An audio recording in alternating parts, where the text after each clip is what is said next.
台湾寿险业现三高危机，遭穆迪列为全球第4大风险国。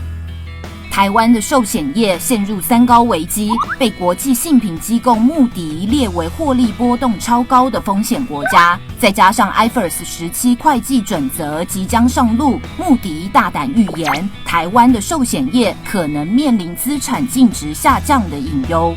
From 2021 on, the way we present our financial statements is changing. This is because of a new accounting standard, IFRS 17. 台湾寿险业的三高包括保证型商品占准备金的比重高、平均保证利率高，还有负债存续年期高于资产面。这会造成什么影响呢？穆迪的最新报告就说了，台湾寿险业保证型商品占准备金的比重超过80%，其中平均保证利率为4%到5%。若提供更高的利率，就会压缩业者本身的利润空间。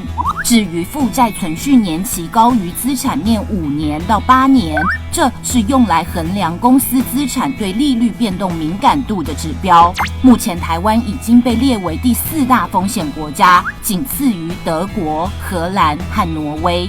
随着 IFRS 17在2020年1月上路，穆迪示警，这会造成保险业者资产净值下降，尤其是台湾寿险业者通常提供民众优惠利率，这样一来，用于计算保险负债的贴现率将远远高于市场利率，因此会是受到 IFRS 17影响最严重的国家之一。